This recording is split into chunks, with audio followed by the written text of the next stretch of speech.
Well, good Tuesday, everybody. This is Steve Malone Realty Group. And with all the craziness going on in the world of real estate and the world of mortgages and interest rates, I was like, you know what? I'm going to the boss. I'm going to the best in the business. I'm going to Sandy Hill. I'm going to ask her some questions and we're going to get down to the bottom of this and find out what's going on. Sandy, Yeah. what's up? Hey, Steve, I'm doing fabulous. I hope you are as well. It's a beautiful day. All right. Well, let's start with the good news. Yes. How's the weather? I mean, has it been? I mean, this is why we live in Georgia these last couple days. Exactly. We're coming into fall. We're not at 90 degrees. It's not raining every day. It's a beautiful time. Beautiful time to be alive. Beautiful time to be selling the homes and helping people buy homes. That's It's right. all good. Cool. All right. All good. We got that out of the way. Now let's get let's get down to the real. All right. What is going on? All right. So we were talking about the interest rates. They were doing a little bit better. Yeah. Back like July-ish, middle part of August-ish, and all of a sudden, not only did we get back into the sixes, which like really slowed the market down, but now we are like right at 7, like right in that area. So give us first off a synopsis of what's happened over the last couple of months to get us to this point. You know, Steve, it has really been. These are such unfamiliar times, not following any patterns. We saw back in July when the Fed raised the discount rate by 3/4. Ironically, the rates actually improved a little bit, right? Remember when we kind of took a dip down from the mid sixes and we got down into even the low fives? Sometimes even with buying points, we could get in the upper fours. So everybody was kind of taking a deep breath, thinking, hey, maybe we're going to start getting back into that sweet spot of 4.5 to 5.5. Maybe we're going to get there.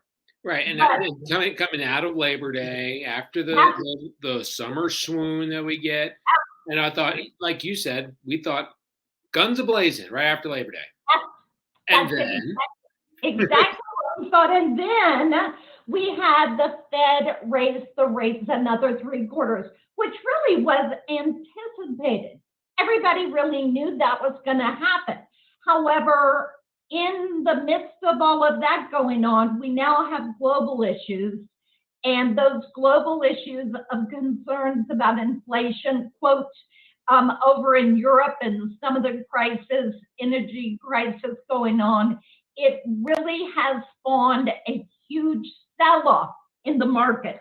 And when I say sell-off in the market, that means bonds going down, but that means interest rates go up. I'm going to read you a statement that I pulled offline, basically saying yesterday's nightmare was fueled by the fears that the stimulus plans in the UK may keep inflation elevated elsewhere. So as a result, the 10-year rate climbed almost 25 basis points to 3.93%, which is the highest level since April 2010. Right. And so we're seeing rates higher in that marketplace. That relates to our interest rates are going to climb. So now we have settled in. We are solidly in the upper sixes, low sevens. That's where we are right now. And what's crazy is because I watch the rates every day, like you, and these aren't little moves every day. Right. They're monster moves that would happen in a month. Like it's a day, like 0.3 of a point in the mortgage rates in a day. It's like boom, boom, boom. And unfortunately, there's not a whole lot going down right now. It's just going way up now. And you know, Steve, I've been in the business 38 years. This is the most volatile time I've ever seen. I mean, back in 2008, we had issues, we had concerns, but we still did not have rates going up to the extreme that they are now. At the beginning of September, I was still locking in loans in the low fives. Right. That same client today is looking at almost 7. 2 points in a month is huge. Crazy And time. it really does change the picture for buyers. We have to now go back and be sure what is their maximum buying power? Where do they really land right now in this market? But I do have good news. I Okay. have good news. We'll take some good news. Give me some good news, Sandy. Let's go. Okay. As lenders, we always have to respond to the marketplace. So most lenders, and certainly Fairway, has developed some programs, and we're looking at some hybrids to really help our buyers. So the number one thing is we have a 2-1 buy down. So if rates are currently at 7%, we can use a program called the 2-1 temporary buy down. We'll get their initial rate down to 5% for qualifying purposes. Then they'll be in that for a year, then they'll rise to 6. And hopefully within that time, maybe things will have leveled off. We can refinance them. The other option, our adjustables are going to start coming back into the scene. So we'll see 3-year, 5-year, 7-year fixed rate loans. Again, what can we do to kind of take a little bit of that sting out of the market, the rates, so people can still buy homes? Right. And that's going to be what we're focused on as lenders. Right. Because I mean, shoot, when was the last time we talked about ARMs? You know, it's like with the rates where they were. So where do you see the rates going in the next month? And I know that it's hard because when you read all the prognosticators at the beginning of the year, and they all said, "Oh yeah, rates are going to probably end up probably upper 4s to right near 5 by the end of the year." It's like, and I mean that's a good 2 points off. So I mean, obviously we're kind of in uncharted territory here as far as what we were thinking.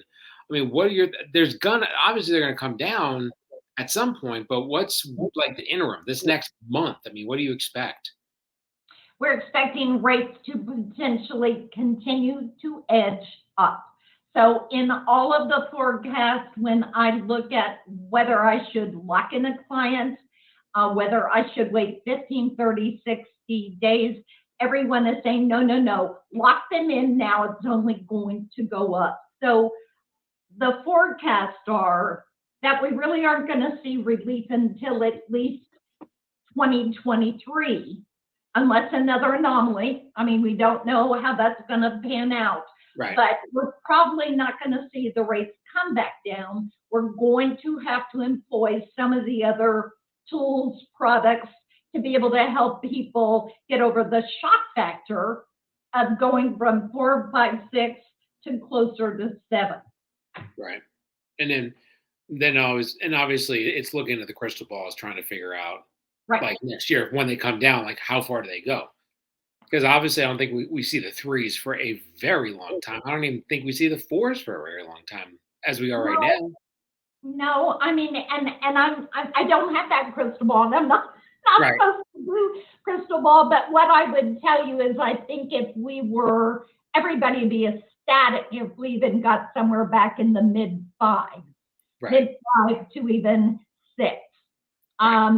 And before all of this happened, that was kind of the sentiment that we may drop back into the low 5s, high 5s in 2023. So for those folks that had gotten in and we were in the 6s, that they may have an opportunity to refi. But like you said, there are options as far as ARMs, as far as buying points. I mean, obviously you don't want to get an ARM, but at the same time, you also want to buy a house. Right. You know? Right. And the reality is, again, let's fall back on the history. What is the average length of time somebody stays in a home? 5 years, 3 to 5 years. They're on the move. So if somebody is going into their long-term forever home, the solution is probably let's get them into a 15-year at a lower rate, because the spread on the 15-year versus 30-year is a little bit wider right now. They like the securities market is liking the shorter terms versus a 30-year term. So I'm going to look at the 20 and the 15-year to get an improved rate for that long-term 50-year-old couple that says, This is my forever home. Right. That's where that first time home buyer families moving up a 3-year, 5-year, they're probably going to turn over in that time anyway. Right. So there is the perfect solution to get into the ARM. Well, Yeah. very, very cool. So, because I wanted to get, because you hear all this stuff on the news and all whatever. So I figured let's get you in here and kind of give us an idea. So if somebody was looking to get a loan right now, and they wanted to get the ball rolling, it's all the same stuff that we normally do. I mean, is there anything different that they would be doing right now to get ready? Nothing different. I'm just going to have the dialogue that I'm going to pre-approve them at a greater than market rate to be able to have them covered if they went out and you found them a home and wanted to make a contract, write a contract. So if my rate right now is at 6 3/4, 7, I'm probably going to pre-approve them at 7 3/4 to 7.5.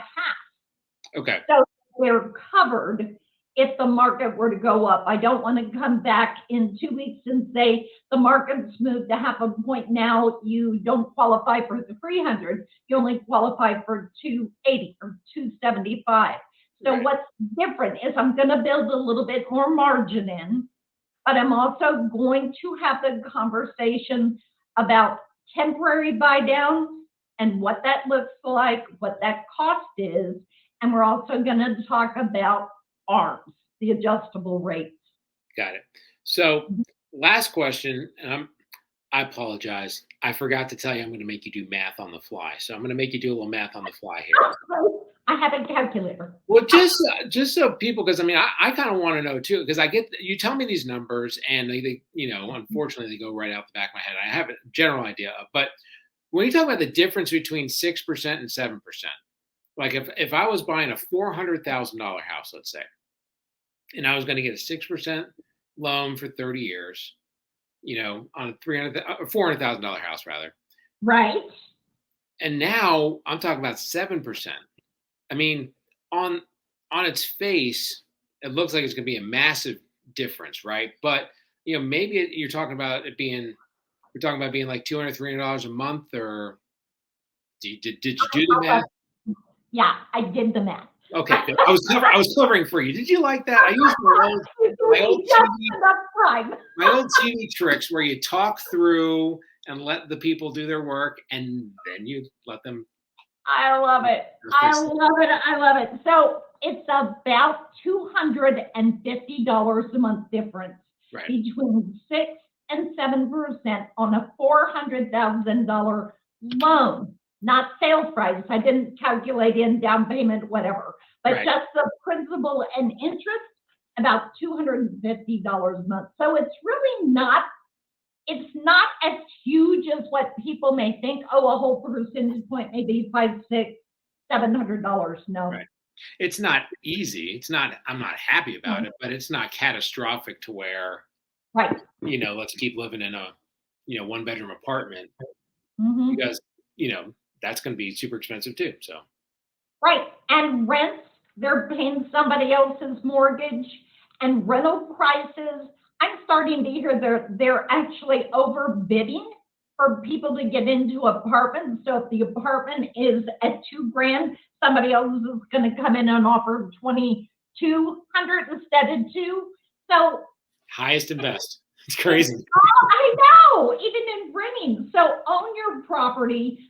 Start taking advantage of appreciation, because that is the one thing everybody agrees on as well, Steve, is that values aren't going down. It's still supply and demand, right? Right. So values aren't going down, even though in 21, appreciation was 19, 20% in some counties. Right. We're now anticipating that this year it may be somewhere closer to the 7 to 9%, but it's still going up. Right. So waiting to buy, your house is going to be higher, the value is going to be higher, and interest rates higher. So you have a double whammy. It's still always best to own than rent. Right. Exactly. Sandy, a wealth of information as always. So I'm going to share your phone number. So if y'all have any questions, Sandy is my preferred lender. been working with Sandy for about 173 years, something like that. It's been a while.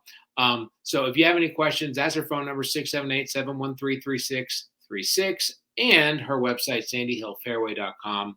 So not only does she do work with my clients, but she works with my family and she works with me. The most giant pain in the butt client she could possibly have was me. And I behaved and she got me to closing. So, and if you have questions for me, you can email me, steve@malonerealtygroup.com. And we're watching this all the time. And Sandy, we'll probably be doing this a little bit more now that we're kind of in crazy town now. We really need to be updating and just kind of staying ahead of it because I think it's not over. But I think we get into next year, I think things will improve. But we got to get there. We're going to come up with solutions, and that's what Sandy Hill does. Thank you. Thank you. Cool. Happy to help. Appreciate it. Thanks for joining us today. We'll talk to you all later. Bye. Bye.